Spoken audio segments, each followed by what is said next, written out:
Aqui nessa noite, conhecer meus irmãos, primeira vez que eu estou aqui nesse lugar aqui, mas já fui quando eu era na outra igreja. Agradeço a irmã Ivete pelo convite e a todos os que estão presentes.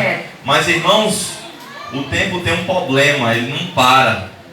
Então eu peço que você abra a sua Bíblia e no livro do Apocalipse, eu prometo ser bem breve porque o tempo é contra nós.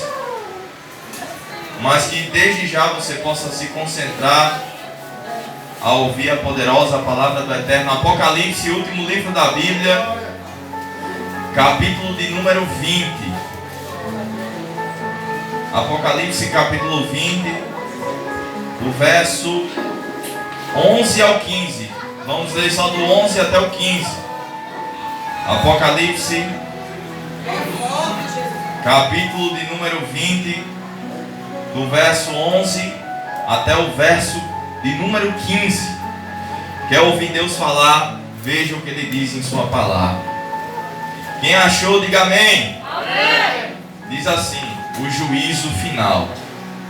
E vi o céu aberto, e o que estava sentado sobre ele, de cuja presença fugiu a terra e o céu, e não se achou lugar para eles. E vi os mortos, grandes e pequenos, que estavam diante do trono. E abriram-se os livros, e abriu-se outro livro, que é o da vida. E os mortos foram julgados, cada um conforme as suas obras. 13. E deu o mar aos mortos que neles havia. E a morte e o inferno deu os mortos que neles havia. E foi cada um julgado conforme as suas obras. E a morte e o inferno foi lançado para dentro do lago de fogo. Esta é a segunda morte. E todo aquele cujo nome não foi achado escrito no livro da vida foi lançado para dentro do lago de fogo. Verso 21 e número 1. Então vi um novo céu e uma nova terra, porque o primeiro céu e a primeira terra passaram e o mar já não existe. E vi a santa cidade, a nova Jerusalém, que descia dos céus da parte de Deus, adornada como esposa para o seu marido. Diga: adornada como uma esposa para o seu marido. Adornada como uma esposa para o seu marido. Amém. Podemos assentar.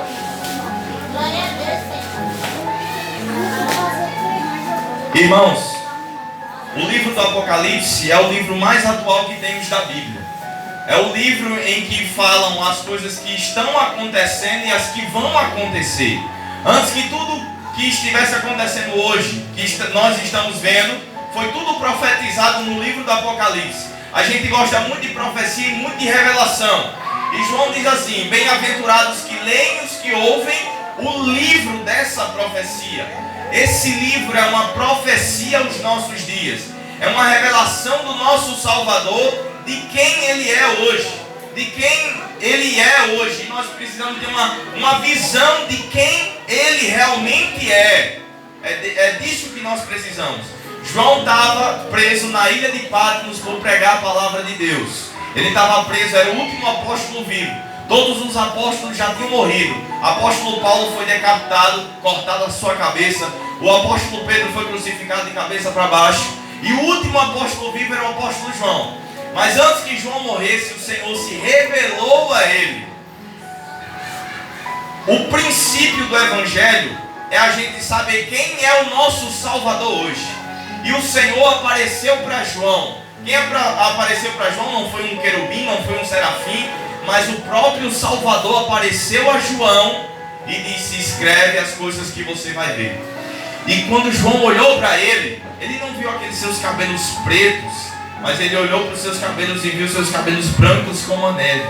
E quando João olhou para os seus pés, ele não viu aqueles pés que foram crucificados no madeiro, mas ele viu seus pés como bronze reluzente, polido como se fosse tirado de uma fornalha. E quando João olha para os seus olhos, ele não vê aqueles olhos que verteram lágrimas na cruz do Calvário, mas ele viu seus olhos como duas labaredas de fogo. E quando João continua olhando para suas vestes, ele não vê aqueles trapos que foram rasgados na cruz do Calvário, mas ele viu um grande manto que é resplandecente, um cinturão de ouro que cingiu seus lombos. E quando João olha para suas mãos, ele não viu um prego na esquerda e outro prego na direita, mas ele viu 7 estrelas na sua mão direita e 7 castiçais na sua mão esquerda. Que significa que ele é o dono da igreja, que ele tem um domínio sobre a sua igreja, que ele é o soberano da igreja, que ele está no controle da sua igreja. João teve uma revelação do nosso Salvador glorificado, porque nós temos uma imagem do nosso Salvador como aquele Salvador que foi crucificado e que permaneceu no madeiro, aquele que é pregado pela igreja católica.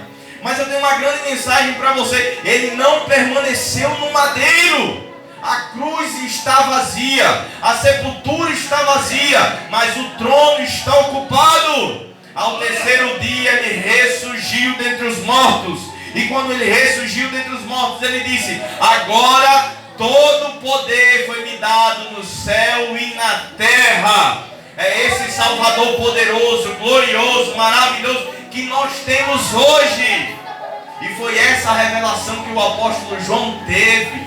Foi essa revelação tremenda que o apóstolo João teve de quem é o nosso Salvador hoje. Agora presta atenção. Ele ressuscitou. E a minha pergunta para você essa noite: você sabe por que o nosso Salvador ressuscitou? 3 coisas para você saber. Primeiro, ele ressuscitou como garantia da nossa ressurreição. 1 Coríntios capítulo 6, verso 14 diz: assim como nosso Salvador ressuscitou, Deus também nos ressuscitará. Assim como a morte passou a todos os homens por Adão, assim a ressurreição passou a todos os homens pelo segundo Adão, o nosso Salvador. Então preste atenção. Eu vou dizer uma grande verdade aqui. Você sabia que um dia você vai morrer? Mas você sabe para onde você vai após a morte? Você sabia que o seu futuro é a morte? É uma grande realidade. Você sabia que o seu pai e sua mãe vão morrer?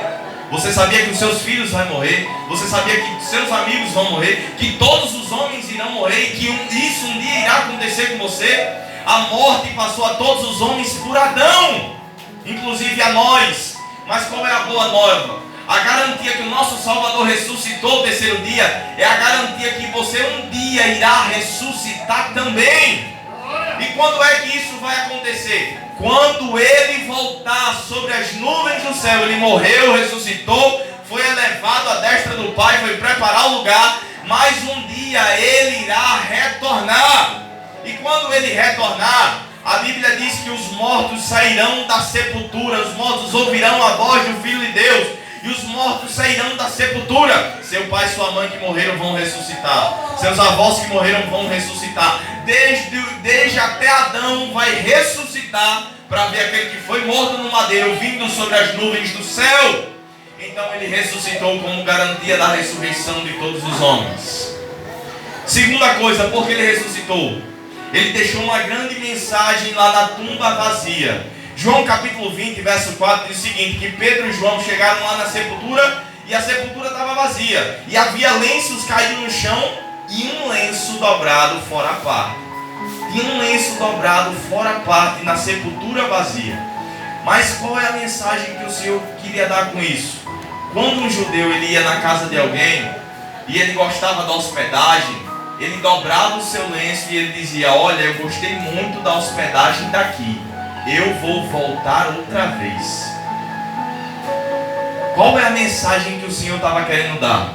Quando ele deixou o lenço dobrado na tumba vazia, ele estava querendo dizer: olhe, eu um dia irei voltar outra vez. A garantia que a tumba está vazia é que e ele está vivo. E a garantia que ele está vivo é que um dia ele irá voltar novamente. Aquilo que Deus prometeu em sua palavra irá se cumprir. O nosso Salvador irá retornar. E eu queria alertar você essa noite que esse dia está próximo a chegar. E a minha pergunta é: você está preparado para se encontrar com Ele? Amós 4,12 diz: prepara-te, ó Israel, para te encontrares com teu Deus. Eu vejo muitas pessoas se preparando para estudar, se preparando para fazer o Enem, pessoas se preparam para se casar, pessoas se preparam para muitas coisas nessa vida, mas a principal preparação que a gente deve ter na vida é que um dia a gente vai se encontrar com Deus. Você tem se preparado para se encontrar com Deus? O Senhor vai voltar, o Senhor está prestes a retornar. Você está preparado para se encontrar com Ele? Ele vem! Ele vem! E a última coisa, porque Ele ressuscitou. É isso aqui que você precisa saber. Romanos 14, verso 10. Para isto o Messias morreu e tornou a viver. Para quê? Para ser juiz dos vivos e dos mortos. Você sabe quem vai ser o grande juiz no julgamento final? Você sabe quem é que vai se assentar no trono branco? Aquele que foi pendurado no madeiro, na cruz há 2000 anos atrás. Ele foi pendurado no madeiro. Mas quando ele voltar, ele vai se assentar num trono de glória. Quando ele veio a primeira vez, ele recebeu uma coroa de espinhos. Mas quando ele voltar, ele virá com uma coroa de glória. Quando ele veio a primeira vez, era uma multidão de homens que o seguia. Mas quando ele vier a segunda vez, será uma legião de anjos que vem com ele. Quando ele veio a primeira vez, ele entrou com uma burrinha em Jerusalém. Mas quando ele voltar, ele virá num cavalo branco. Quando ele veio a primeira vez, ele foi humilhado, cuspido e blasfemado. Mas quando ele voltar, todo joelho se curvará diante dele e toda língua confessará o seu nome. Quando ele veio a primeira vez, ele veio como um advogado para perdão dos nossos pecados. Mas quando ele voltar, ele vem como aquele que julga e peleja com justiça. Quando ele veio a primeira vez, ele recebeu um prego na mão esquerda e na mão direita. Mas quando ele voltar, ele vem com vara de ferro, porque ele é aquele que há de reger as nações. Aleluia! Você sabe quem vai ser o grande juiz no julgamento final? O nosso Salvador, que morreu por nós na cruz do Calvário. Ele vai se assentar no trono e ele vai exercer o juízo final. 1 Coríntios, o apóstolo Paulo diz: porque todos havemos de comparecer ante o tribunal do Messias, e é ele que vai se assentar no trono para exercer o julgamento. Agora, que dia aterrorizante será a volta do Salvador para aqueles que não estiverem preparados. Preste atenção: se você estiver preparado para a volta do Salvador, o dia do seu retorno vai ser o melhor dia da sua vida. Mas se você não estiver preparado para a sua volta, a volta do Messias será o pior e horrendo dia da sua vida.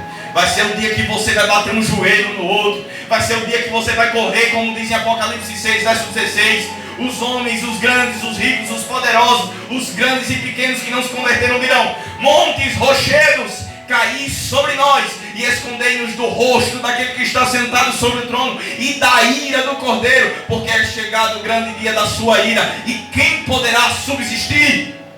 A volta do Salvador será um terror, o pior dia da vida daqueles que não estiveram preparados. Mas será o melhor dia daqueles que estiverem preparados para se encontrar com Ele. A Bíblia diz que eles, em Apocalipse, que eles procurarão a morte, e a morte fugirá deles. Eles procurarão se esconder de todas as formas. Montanhas caiam na nossa cabeça e nos